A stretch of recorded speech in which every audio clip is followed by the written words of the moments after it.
Tanpa sadar, setiap hari kita sudah makan makanan luar negeri. Ini dia 10 makanan yang kamu kira asli Indonesia. Nomor 1 pasti bikin gak terima.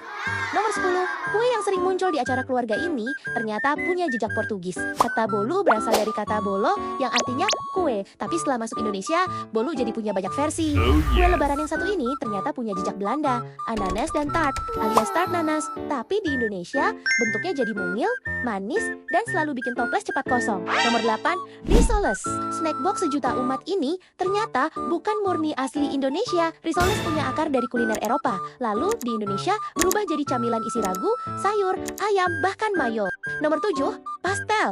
Kelihatannya jajanan pasar banget ya. Ternyata punya kemiripan kuat seperti empanada dari budaya Spanyol Portugis. Bedanya, di Indonesia isinya jadi bihun, wortel, telur, dan makanya wajib pakai cabai rawit. 6. Lapis legit. Kue mahal ini punya jejak kolonial Belanda dan dikenal juga sebagai steak kue. Tapi Indonesia mengubahnya jadi kue berlapis dengan aroma rempah yang khas dan proses pembuatan yang super sabar.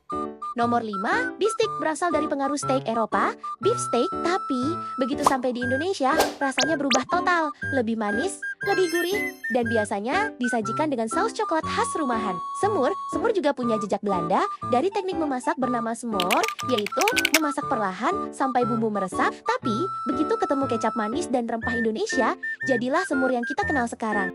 Nomor 3, perkedel. Banyak yang bercanda perkedel itu singkatan dari persatuan kentang dan telur. Padahal, frikadel, makanan olahan daging dari Eropa, perkedel berubah jadi lauk kentang yang cocok banget dimakan pakai soto atau nasi padang. Bakso. Kata bakso punya jejak Hokkien yang berkaitan dengan daging giling. Di Indonesia, bakso berkembang jadi banyak versi. Dan nomor 1, kecap. Ini yang paling mengejutkan. Hampir semua makanan Indonesia pakai kecap. Tapi, kata kecap punya jejak Hokkien, yaitu kacap. Jadi, makanan-makanan ini mungkin punya jejak dari luar negeri. Tapi, Indonesia jagonya mengubah pengaruh luar menjadi rasa yang terasa seperti rumah sendiri. Dari 10 makanan ini, mana yang paling bikin kamu kaget?